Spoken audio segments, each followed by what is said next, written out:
The woman who opened the door was not who he expected. He had expected a roommate maybe, a boyfriend, someone young and half asleep who would take the girl off his hands and close the door. Instead, the woman standing in the frame of that enormous entrance was somewhere in her mid-50s, dressed in pressed slacks and a cream blouse, as if she hadn't been to bed yet, and she looked at him with eyes that were very still and very calm, and then she looked at the girl slumped against his shoulder, and something passed across her face that wasn't quite relief and wasn't quite alarm. "I'm sorry," she said. "How long was she like this?" "About 40 minutes, he said. She gave me this address." The woman nodded once. She stepped back from the door. "Bring her in." Her name was Colette Renault. He would find that out the next morning, though not from her. He would find it out the way you find out most things when you're not paying attention to the right details. Too late, and all at once. His name was Owen Marsh. He was 53 years old. He drove a 2011 pickup truck that he kept clean because cleanliness was one of the few things still within his control. He worked maintenance at a mid-size packaging facility on the east edge of the city, and he had worked there for 9 years, and in 9 years he had never missed a shift, and no one had ever asked him why. The reason was his daughter. She was 11 years old. Her name was Penny, and she had her mother's way of tilting her head when she was thinking, and she collected pressed pennies from tourist machines whenever they traveled anywhere, which wasn't often but wasn't never either. She lived with him. She had lived with him since she was 4, when her mother left for Vancouver and didn't come back, and Owen had not spent a single morning since then waking up without her being the first thing he thought of. On Thursday nights, Penny slept at his sister's place on Caldwell Road. That was the arrangement. It had been the arrangement for 3 years. His sister Janet understood, and she never asked questions. Thursday nights were when Owen worked his second job. He drove for a rideshare platform. Not because he enjoyed it, because the facility didn't pay enough, and the heat exchanger in the basement had failed in February, and a new one cost more than he had. He picked up the shift on Thursday nights and ran it until 2, sometimes 3 in the morning, and then he drove home and slept 4 hours and went back to work. Nobody at the facility knew. He had never told them.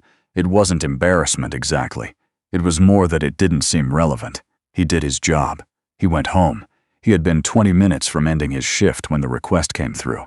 The pickup address was outside a bar on Drummond Street, downtown. He almost declined it. He was tired and his lower back had been giving him trouble since Tuesday, and he knew from experience that late-night pickups downtown on a Thursday could mean anything from a perfectly pleasant drunk to a full-scale disaster.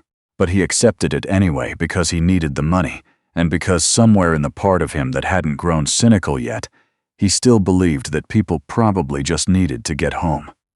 She was standing on the sidewalk, not quite upright, one hand braced against the brick wall of the building beside her. She was maybe 22, 23.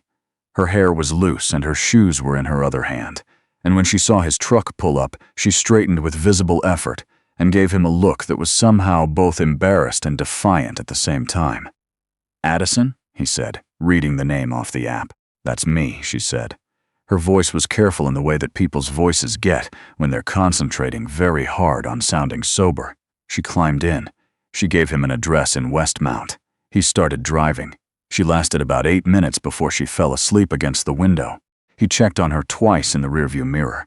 She was breathing fine. She just was completely out. The problem came when he reached the address she'd given him, and it turned out to be a parking garage. He sat there for a moment. He tried the app.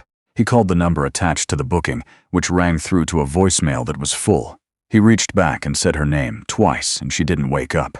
He said it a third time, louder, and she stirred enough to say, in a very small voice, "Elm, the one on Elm." Then she was out again. There were 4 streets named Elm in various forms within a 6-kilometer radius. He tried the most likely one first, which was wrong, and the second most likely, which was also wrong. And by the time he found the right one, it was 1:15 in the morning, and he had been driving this girl around for the better part of 45 minutes. The house on Elm was not a house. It was a home in the architectural sense of the word, the kind that had a stone path to the front door and hedges trimmed with some care, and a light on above the entrance that cast everything in a warm and particular amber. Owen pulled up to the curb, turned off the engine, and sat there for a moment looking at it. Then he got out. He went around to the passenger side, opened the door carefully, and helped the girl, Addison, to her feet. She was awake enough to walk, barely, and she leaned against him with the full and uncalculating trust of someone who had run out of reserves entirely. He walked her to the door. He rang the bell. The woman who answered was Colette Renault. He didn't know that name yet. He knew only what he could see. A woman in her mid-50s, composed in a way that looked like it had been practiced over a long time, looking at him with those still, careful eyes. He explained briefly who he was, how he'd found the address, that the girl had been fine the whole ride, just asleep. Colette listened without interrupting. She asked one question. How long had Addison been like this? He told her. She nodded and stepped back from the door and told him to bring her in. He helped Addison to a sofa in a front room that was lit with a single lamp. The girl curled onto her side without waking. Colette stood in the doorway of the room with her arms crossed, not angrily, just in the way of a person who is holding themselves together without making a production of it. "Thank you," she said. "You could have left her." "I don't do that," Owen said. He wasn't being noble about it, it was just true. Colette looked at him for a moment. "Can I get you something? Coffee? You've been driving around for a while." "I'm fine," he said. "She's okay, so that's the main thing." He left. He drove home. He was in bed by 2:15 and up again at 6. He did not think about the woman in the doorway, or he tried not to. The truth was that something about her had caught at something in him that he usually kept very still, and he spent the drive home telling himself it was just tiredness and let it go at that. He was at his locker at the facility at 7:02 the next morning when his supervisor, a man named Barry Chung, found him and told him there was going to be a company-wide meeting at 9. "What kind of meeting?" Owen said. Barry shrugged with the particular exhausted fluency of a man who had stopped expecting good news. "The ownership kind." The meeting was in the main floor common room, folding chairs arranged in uneven rows, fluorescent lights doing nobody any favors. Owen stood at the back because the chairs filled up fast, and he preferred standing anyway. His colleague Dennis Ford stood beside him, and Dennis was already scrolling through something on his phone, looking for information that no one was going to have yet. The new owner of the company was a woman named Colette Renault. Owen understood what he was hearing. He heard every word of it clearly and in sequence. The acquisition had been finalized 2 weeks ago. She had been brought in to lead a restructuring. There would be a review period. Jobs were not, they were told, necessarily at risk, but they should expect changes to workflow and management structure. He heard all of that. He spent most of the meeting looking at the floor. She came in at the end, after the HR woman finished speaking. She didn't make a speech. She walked to the front of the room, said her name, said she was glad to meet them, said she would be spending the next several weeks in conversation with individual teams, and that her door was open. She said it the way a person says something when they mean it and have no particular interest in persuading you of that fact. She did not look at Owen. He didn't know if that was a relief or not. He found out at lunch from Dennis, who had found something on his phone after all. Colette Renault had founded a logistics company in her early 30s and built it over 20 years into something substantial enough that when she eventually sold it, the sale had been worth enough to let her do whatever she wanted next. What she'd chosen to do next, apparently, was buy struggling mid-size operations and fix them. She had done this twice before. Both times, the companies were still running. "She's the real thing," Dennis said. He sounded slightly awed. "Like, actually." Owen ate his sandwich. "Good," he said. "You're not even slightly curious." "About what?" Dennis gave him a look. "About whether we're all about to get laid off." She said she wasn't here to lay people off. People say things. She didn't say it like that, Owen said, and then stopped, because he didn't know how to explain how she'd said it in a way that didn't sound like more than it was.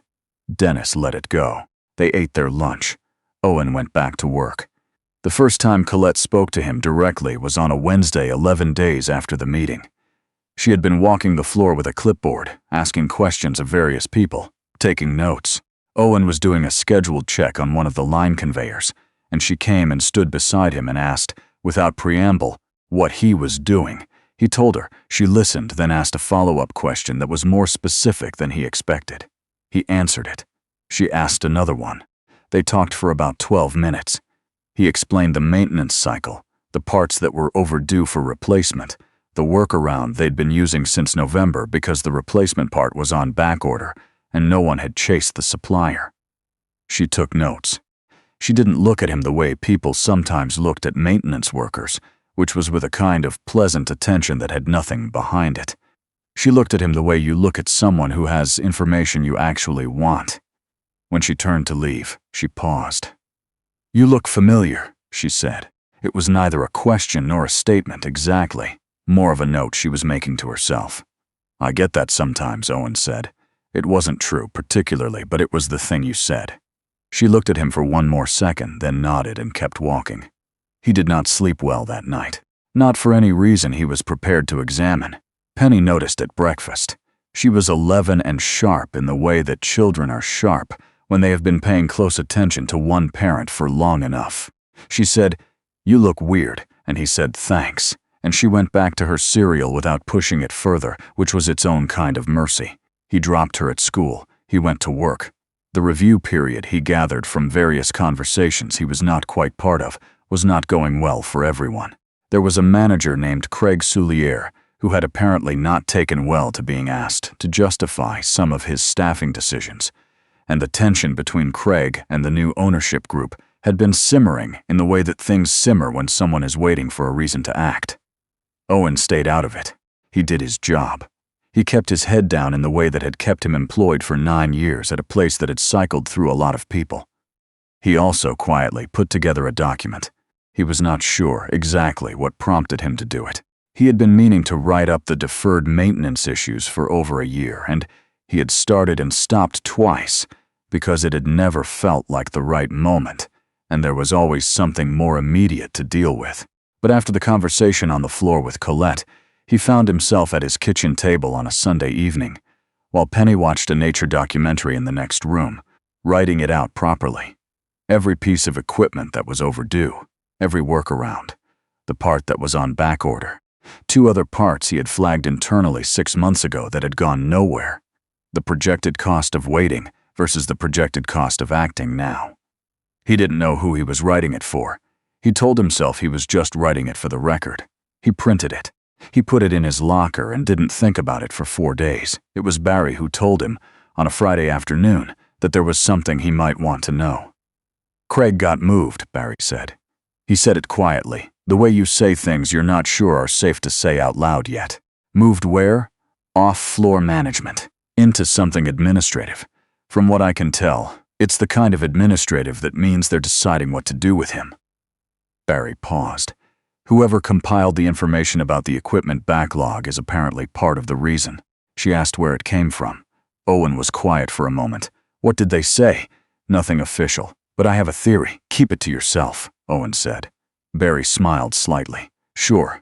The second time Colette spoke to him directly was not at the facility. It was on a Saturday afternoon at the farmer's market on St. Jean, which he went to most Saturdays with Penny, because Penny liked the woman who made the butter tarts and had strong opinions about which ones were the best. He was standing at the edge of the bread stall, watching Penny have a very serious conversation with the butter tart vendor about whether the raisin ones were an objective improvement or a betrayal of the concept. When he heard his name, he turned around. Colette was standing a few feet away, holding a canvas bag and looking at him with an expression he couldn't immediately categorize. Not surprise, quite. More like recognition settling into place. "Owen Marsh," she said. "From the facility." "Yes," he said. "I didn't realize you came here." "Most Saturdays," he said. "My daughter likes the tarts." Colette glanced at Penny, who had noticed she was being observed, and given them both the narrow-eyed assessment of a child who has learned to read situations. "She has opinions," Colette said. "About most things," Owen said. "She gets that from her mother." It came out naturally, without weight. Colette didn't make it awkward. She just nodded, the way you nod when someone has told you something that matters to them without requiring a response. She said, "I owe you something." He waited. "My daughter told me what happened. A few days ago, she finally told me the whole of it. She said a man drove her around for almost an hour because she couldn't remember where she lived and brought her to the door and didn't ask for anything and didn't make her feel like a problem." She paused. "She said she knew it was you when she saw the truck in the parking lot." Owen said nothing. I don't know what I would have done if something had happened to her, Colette said. She said it simply, without drama. I'm not good at saying thank you, but I wanted to say it properly. She was fine, Owen said. She was always fine, I know, but you made sure of it. Penny appeared at his side, holding a paper bag. She looked at Colette with the kind of frank, evaluating look that Owen had stopped trying to soften years ago. Are you Dad's boss? She said. There was a pause.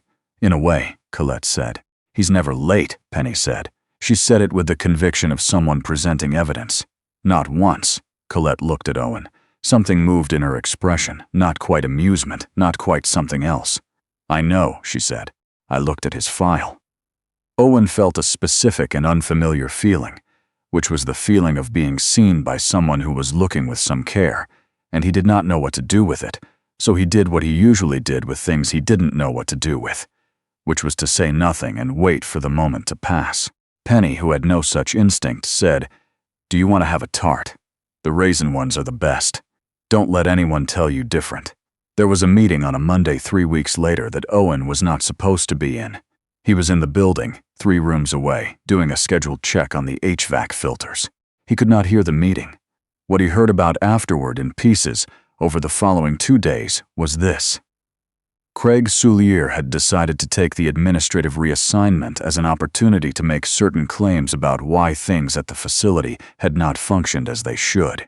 Several of those claims involved other people. One of them, apparently, involved Owen, specifically, a version of events in which Owen had been going around Barry and compiling information to advance his own position, rather than out of any genuine concern for operations.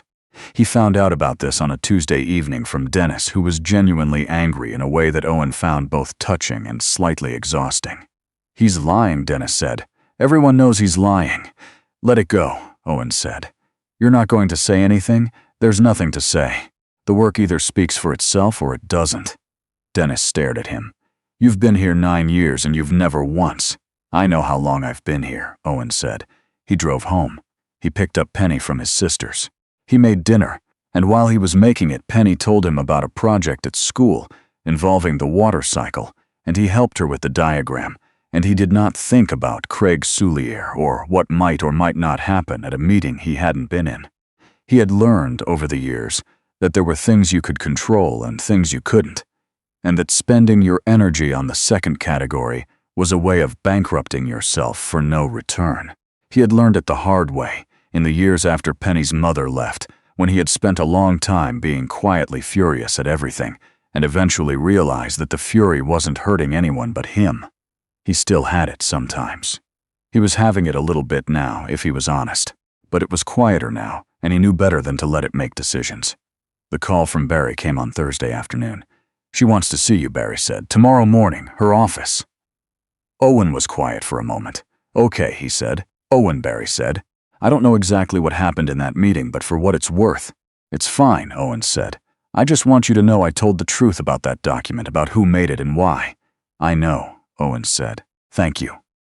He hung up. He finished his shift. He picked up Penny and they stopped at the grocery store, and she lobbied seriously for a cereal he was not going to buy, and eventually they compromised on something neither of them was enthusiastic about, which was usually how compromises went.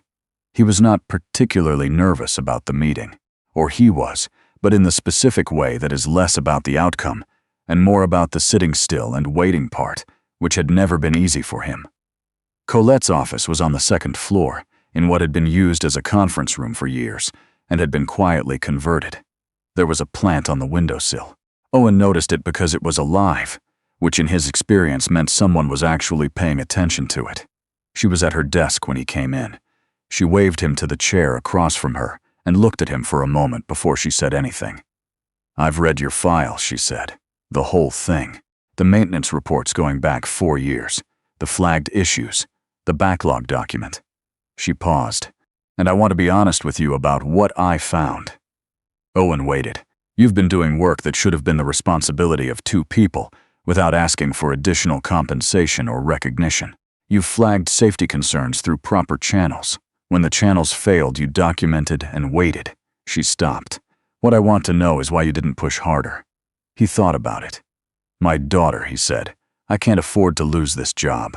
and making noise is a good way to lose a job. Colette nodded slowly. That's a fair answer, she said. And I'm sorry that it's true. The silence between them was not uncomfortable. It was the kind of silence that forms when two people are both being honest and both know it. I'm going to ask you something, she said, and I need you to answer it honestly, not carefully. Okay, he said. The workaround on line 3, the one you've been running since November, how long until it fails? 3 months, he said. Maybe 4 if we're lucky. 2 if we're not, and if it fails, line shutdown. Minimum 5 days, possibly cascading depending on what backs up. She looked at him steadily. Is there anything else at that level of urgency that isn't in the document? He took a breath. 2 things. I didn't put them in the document because I wasn't sure the document was going anywhere. Tell me, he told her. She took notes. She asked questions. He answered them. At the end of it, she said, I want you to take on a different role, formally, with the title and the pay to go with it. I need someone who actually knows how this building works and is willing to tell me the truth about it. He was quiet for a moment. What about Craig Soulier? He said. He made claims that weren't supported by evidence, she said. That's a separate matter, and it's been handled. I'm talking about you and the people who work under him, Owen said. Some of them were doing what they were told. Colette looked at him for a moment. You're worried about them. Some of them have been here a long time. I know, she said. I've read their files, too. A pause. Is there anything else you want to say before you give me an answer? Owen looked at the plant on the windowsill. He thought about Penny and the butter tart conversation, and the way she had told a woman she'd never met that he was never late, as if that were the most important fact about him, and maybe it was. My daughter, he said. She's 11. My schedule matters. I know, Colette said. We can work around it. I'd expect you to tell me when something needs to flex, not to just manage around it silently. Owen looked back at her. I can do that, he said. It was harder for him to say than it sounded. She seemed to understand that. Good, she said. He took the job. He did not tell Penny immediately. He was not sure why. He sat with it for a couple of days in the way he sat with most things that mattered. On Saturday at the market, while Penny was doing her butter tart assessment, he stood at the edge of the bread stall and thought about 9 years of showing up at 6:58 and doing work that needed to be done, and mostly not being thanked for it. And he thought about the fact that this did not make him special, just consistent. And he thought about what it meant that someone had looked at that and decided it was worth something. He told Penny over dinner on Sunday. She was quiet for a moment in the way she was quiet when she was thinking something through. Then she said, More money? Yes, he said. Good, she said. You work too hard for what they pay you. She said it with the flat certainty of someone who has been paying attention for a long time and has simply been waiting for the adults to catch up. He almost said something. He swallowed it instead, because he didn't have the words for it yet, which was fine. He had learned that most things worth saying didn't need to be rushed. The weeks that followed were different in a specific and quiet way, not dramatically different. The building was the same building. The lights were the same fluorescent lights. Dennis still ate his lunch at the same table and still found things on his phone that he read aloud without being asked. Barry still said good morning in the particular way that meant he was tired, but pushing through it. But Owen's mornings were different. The meetings were different. Being asked for his opinion on things, seriously, by someone who intended to act on the answer, that was different.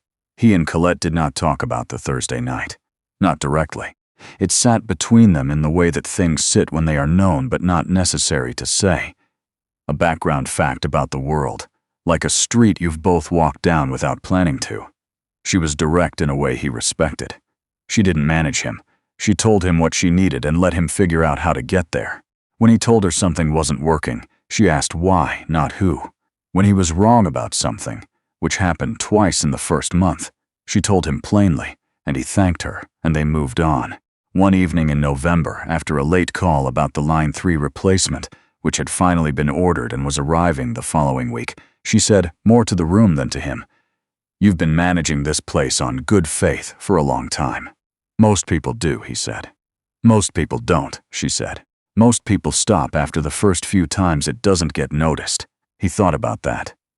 "I had reasons to keep going," he said. She didn't ask what they were. She probably knew, or could guess. People who read files as carefully as she did usually had a sense of the shape of things. He drove home that night the same route he always drove. The city was November gray, the kind of gray that wasn't quite beautiful but had its own honesty about it. He thought about Penny asleep at his sister's, and about the heat exchanger he'd finally been able to replace in September, and about the document he'd put together at his kitchen table on a Sunday night, not knowing who would ever read it. Someone had read it. He didn't have a word for what that felt like, exactly. But it was something. It was a real thing, and it stayed with him on the drive home and in the house and into sleep, quiet and certain, the way real things are.